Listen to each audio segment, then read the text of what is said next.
नमस्कार। आज के इस विश्लेषण में हम सीधे दो सबसे अहम मुद्दों की तह तक जाएंगे। पहला, हम सब पर मंडराता महंगाई का खतरा और उसके आर्थिक असर, और दूसरा, राष्ट्रीय राजनीति के कुछ बेहद जरूरी और नए अपडेट्स। देखिए, आर्थिक और राजनीतिक दोनों ही मोर्चों पर हलचल बहुत तेज है। चलिए शुरू करते हैं। तो इस चर्चा में हम किन किन बातों पर गौर करेंगे। शुरुआत महंगाई के बढ़ते खतरे से होगी।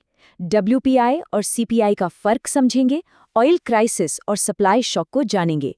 उसके बाद सीधे चलेंगे केरला, जहां कांग्रेस के नए नेतृत्व की बात होगी। फिर कोर्ट में ममता बनर्जी के केस पर नजर डालेंगे और आखिर में वोटर लिस्ट के एक बहुत बड़े नए अभियान की चर्चा करेंगे। तो सबसे पहले बात करते हैं महंगाई के उस बढ़ते खतरे की, जिसने अब आर्थिक दबाव बढ़ाना शुरू कर दिया है। एक बहुत ही बड़ा और अहम सवाल हम सबके सामने है।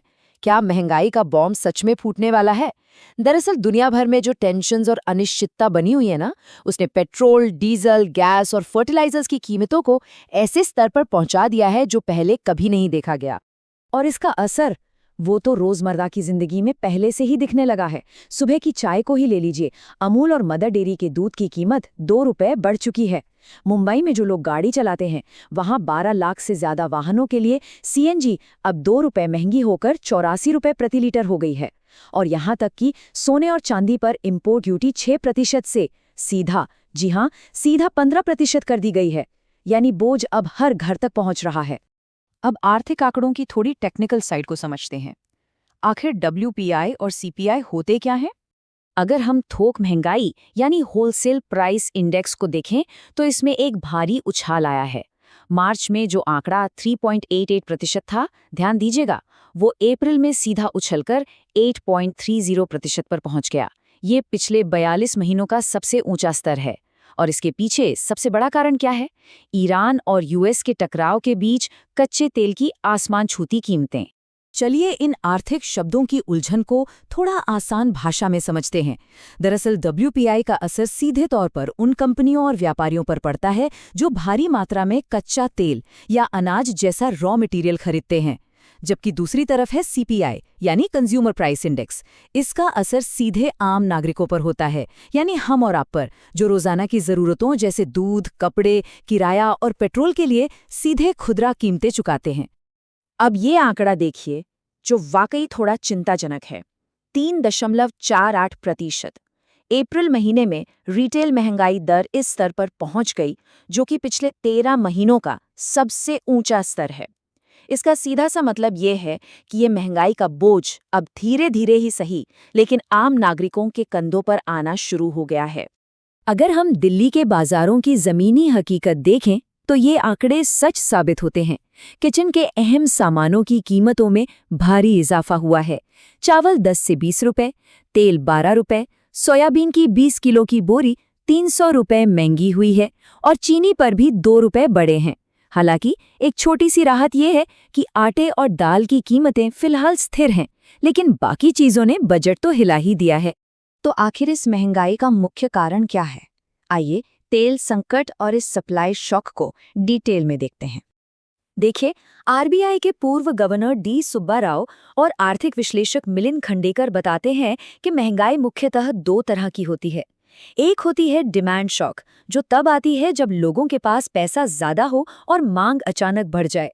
लेकिन इस वक्त भारत जिस स्थिति से गुजर रहा है, वो है सप्लाई शॉक, यानी ग्लोबल ऑयल सप्लाई में रुकावट आने की वजह से चीजों की कमी हो रही है।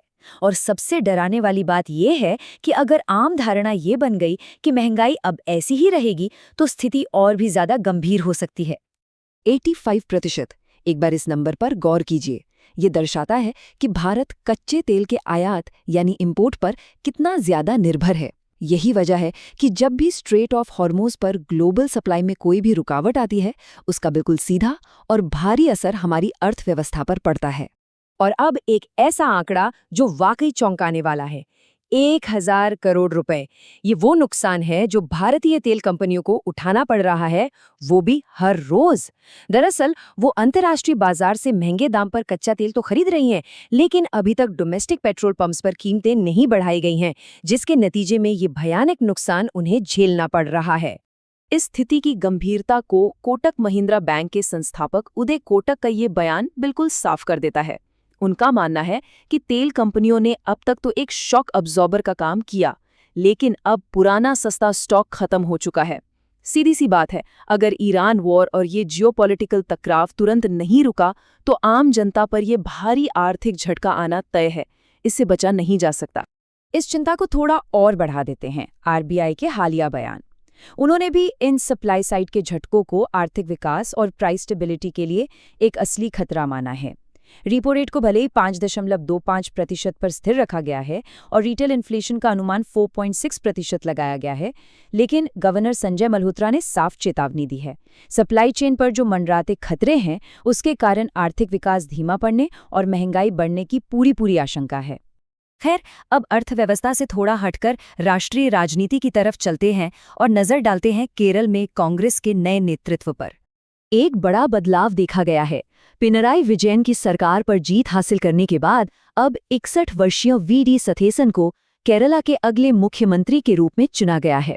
केसी वेणुगोपाल जैसे कदावर नेता के बजाय सथेसन पर भरोसा जताया गया है और इस तरह वहां लगभग एक दशक से चली आ रही लेफ्ट पार्टी की सत्ता का अंत हो गया है।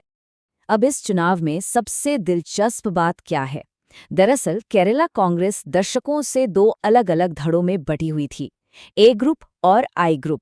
लेकिन सतीसन इन दोनों ही पुराने धड़ों से ताल्लुक नहीं रखते। ये इस बात का बहुत बड़ा इशारा है कि पार्टी ने अपने पुराने अंदरूनी विभाजनों को पीछे छोड़ने का फैसला कर लिया है और एक नए रास्ते पर चल पड़ी है। चलिए अब रुख करते हैं वेस्ट बंगाल का, जहां कैलकाटा हाईकोर्ट में कुछ नए डेवलपमेंट्स हुए हैं। यहाँ घटनाक्रम काफी तेजी से बदला है। ममता बनर्जी, जो अब विपक्ष में है, उन्होंने पोस्ट पोल वायलेंस और बुलडोजर एक्शन के खिलाफ चीफ जस्टिस की बेंच के सामने गुहार लगाई है। टीएमसी ने 2021 की तरह ही एक स्वतंत्र जांच समिति बनाने की मांग की, लेकिन वहीं स्टेट एएसजी और पुलिस डीजी ने साफ कहा कि सिर्फ फोटोज के आधार पर बिना ठोस सबूत के एफआईआर नहीं हो सकती। कोर्ट के बाहर का माहौल भी काफी गर्म था। वहां विरोध कर रहे वकीलों की तरफ से नारेबाजी हुई, एक तरफ से चोर चोर और जय श्री राम तो दूसरी तरफ से जय बांग्ला। एक और अहम बात, बार काउंसिल ने ममता बनर्जी की 1982 की एलएलबी एनरोलमेंट डिटेल्स की भी मांग कर ली है। और आखिर में बात करते हैं चुनाव आयोग द्वारा शुरू किए गए वोटर लिस्ट के एक बिल्कुल नए और काफी बड़े अभियान की। चुनाव आयोग ने स्पेशल इंटेंसिव रिवीजन यानी एसआईआर नामक एक काफी बड़ा अभियान शुरू किया है। आप इसका पैमाना सोचिए। इसका मकसद 16 राज्यों और 3 केंद्र शासित प्रदेशों के लगभग 36.73 करोड़ मतदाताओं की लिस्ट का वेरिफिकेशन करना है। इस पूरे जाइगेंटिक टास्क के लिए लगभग 3,94,000 बूथ लेवल ऑफिसर्स यानी बीएलओज को जमीन पर तैनात किया जाएगा। हालांकि अभी के लिए मौसम और जनगणना को देखते हुए जम्मू कश्मीर, हिमाचल प्रदेश और लद्दाख को इससे बाहर रखा गया है। अब ये इतना बड़ा प्रोसेस एक साथ तो हो नहीं सकता, इसलिए ये अलग अलग चरणों में होगा। इसकी शुरुआत 30 मई को ओडिशा, मिजोरम, सिक्किम और मणिपुर से हो चुकी है, जिनकी फाइनल लिस्ट 6 सितंबर तक आएगी। उसके बाद महाराष्ट्र, कर्नाटक, दिल्ली और झारखंड का नंबर आएगा और फिर ये पूरा प्रशासनिक अभियान दिसंबर के आखिर में त्रिपुरा में जाकर संपन्न होगा। अच्छी बात यह है कि इस लंबे प्रोसेस में हर कदम पर राजनीतिक दलों को अपने बूथ लेवल एजेंट्स तैनात करने की छूट होगी, ताकि पूरी तरह पारदर्शिता बनी रहे। तो दोस्तों, इस विश्लेषण के समापन पर एक बहुत बड़ा सवाल हम सबके सामने वैसे का वैसा खड़ा है। आर्थिक आंकड़े जिस तेजी से आगे बढ़ रहे हैं, क्या उसको देखते हुए इकोनॉमिक्स के नियम आखिरकार हावी हो जाएंगे और महंगाई का बॉम्ब सच में फूटेगा? या फिर क्या समय रहते ग्लोबल डिप्लोमेसी अपना असर दिखाएगी और इन जियोपॉलिटिकल टेंशन्स को कम करके हमें राहत दिलाएगी? ये एक ऐसी दिलचस्प और गंभीर स्थिति है जिस पर आने वाले वक्त में सबकी नजर बनी रहनी चाहिए। इसी एक विचार के साथ आज की इस चर्चा को यही विराम देते हैं।